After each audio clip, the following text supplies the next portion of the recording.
Hi friends, I just wanted to do a little video about um, noise pollution, sound pollution, and I know the angle on this is bad, but I'm dealing with a tularemia infection, noise pollution, and uh, also just living in a place with no airflow. And I mean, even with the window open, it's like I could count the times I've had a breeze in this room. And I just want to list some of the symptoms because I thought that I was either going through menopause, I thought my Lyme disease was out of control, I thought, I mean, of course, you always blame yourself, like you're just inadequate. Um, and I thought it was multiple chemical sensitivity. Anyway, I I live in a place where right behind where you're viewing me from, there's a large industrial fan for this building, and it goes up to about, sorry, uh, it goes to about 50 decibels at night, and uh, you know, I mean, I've lived around industrial fans. I mean, worked around them, and I don't like chronic noise or whatever, but I didn't realize how stressful it was.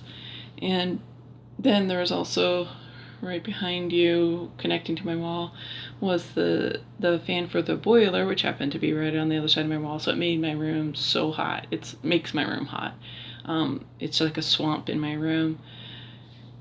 Nah, combined with other things, it's a vacuum sealed building, so there's no airflow other than around our apartment. So the whole building's air, all the dirty air, it goes around our apartment before it exits the tiny little vents they have for this building. I mean, it's a sick building. It's a dead building syndrome waiting to happen, actually, because the woman who lived in my room before me, 2 months before, she died. And people are like, oh, well, she was just sick, you know, and she had pneumonia.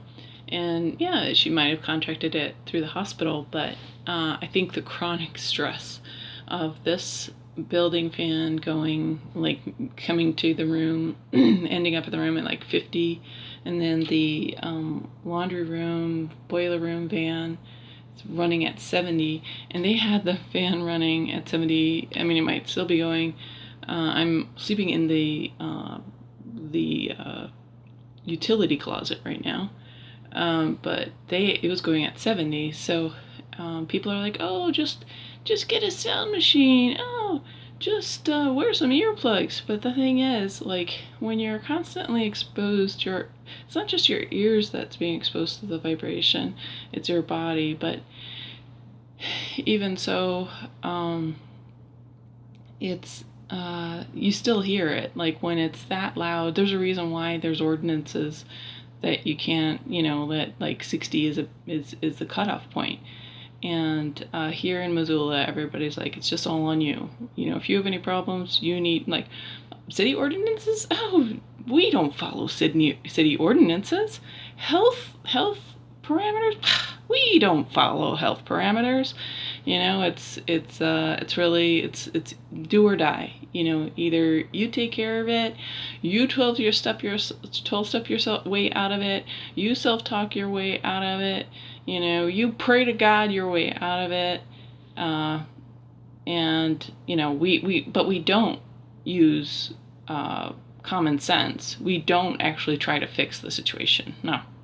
You know, we numb it out with our earplugs, with our earmuffs, which I have, and it doesn't work when you're subjected to 70 decibels of a fan from 12 or like 1 a.m. to 5 a.m. Okay, that's what it was right on the other side of my wall. And I was like I was trying to psych it out, you know, and you just can't. So I know it seems like such a silly type of pollution. We're all about plastic killing fish, and you know, you go to the grocery store and the self-righteous vegan clerks are mad at you for getting a plastic bag. Even though I don't drive, I never learned how to drive because I was trying to save the world. But oh, you begrudge me a plastic bag. But we're all concerned about plastic in the ocean, which it's a bad thing. But if your neighbor's being killed by freaking sound pollution because nobody wants to fix the malfunctioning device, I think the priorities are really, really screwed up. I mean, it's like this, everybody's all about this social justice for the special interest group of the month, but there's no real morality, there's no real decency.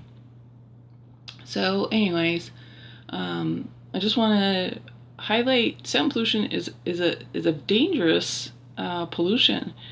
And everybody, because it's so, it seems so innocuous, people just blow it off. But I felt like I was dying. And it was because I contracted this tularemia infection, probably because there's no airflow, but also because I was subjected to 2 fans. One, I was getting hit like 55 decibels, and the other one 70 decibels for 2 months, past 2 months.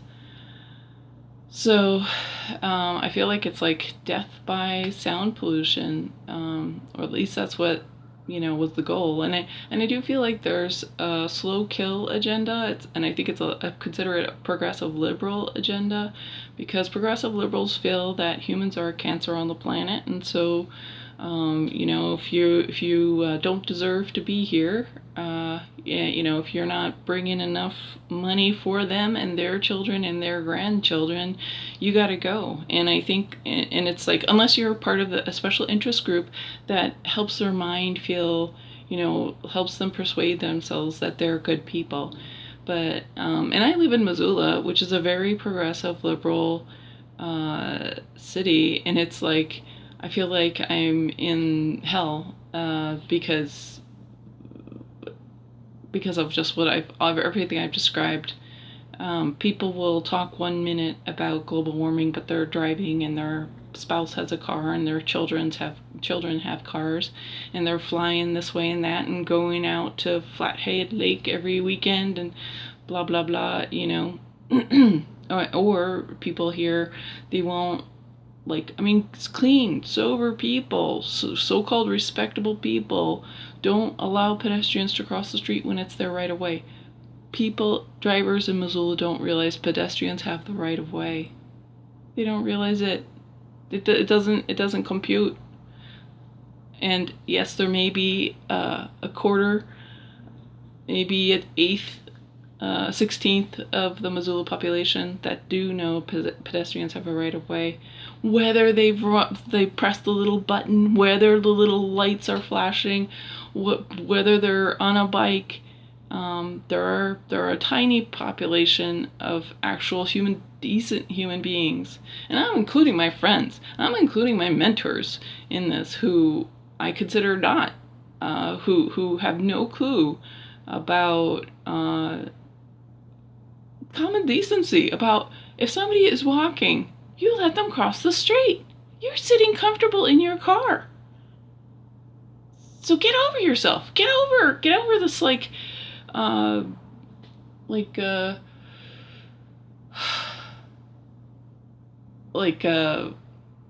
pedestrian owes you something. No, the pedestrian doesn't owe you anything. You know why? Because that pedestrian is on their own 2 feet. Yes, I know you worked hard to get your car, but that pedestrian has had to wait, has had to deal with crazy cars and trucks that try to take that person's life at every driveway or every corner. So Missoula drivers, oh my goodness, there's going to be a special conversation you have with God on Judgment Day. That's all I got to say. So anyways, and property managers and landlords who subject your clients, your paying tenants, to this horror of noise pollution without any conscience, when you could just get some maintenance done. Oh yeah, I know it's not your profit, you spent $50, or who knows, maybe it's $500, but maybe you won't kill your tenants, but we know, we gotta cull the population. We got to do population control, so you probably want your tenants to die. So anyways, you're going to have a conversation with God too on Judgment Day, and I just hope you find Jesus. So anyways, I'm glad I have, and I hope you guys have. And I just want to put this warning out about noise pollution, sound pollution. If you notice you're feeling super confused, super disorganized, can't process a thought, can't complete an action, it could be all that noise that's you're being subjected to, that people haven't looked out for you, even your agents of the public good that are supposed to look out for you. And we know they're not here in Missoula unless you're a third generation Montanan, born and bred. Nobody's looking out for you. And you could still even be that third generation Montanan, because I have known people who have been just consumed, ground through the system and the mentality here, the Lord of the Flies mentality here, the evil that's here. So I know this is all over the place, and this is what tularemia brought on by chronic noise pollution does to you. You're like all over the place, and you're not necessarily a happy camper. But I do want to just put that out. If you're feeling super confused, and if you have a history of Lyme disease, Epstein-Barr virus, any of those infections, because I think that's a latent infection. I think, who knows, I might have had exposure to tularemia in the past, but all the factors of this horrible situation, this horrible, and it's weird. At face value, these places seem decent. They seem okay, but that's what you get when you have a less than 1% vacancy rate in a city. Do not move to cities where there's a less than 1% vacancy rate, because you're just going to get death traps. That's nearly every place I have gotten was a death trap. Maybe the first place I lived was the actual physical place wasn't a death trap, but the people, like one of the roommates was like a stalker. So anyways, lots going on, but that's my thoughts about noise pollution and health. Thanks for watching.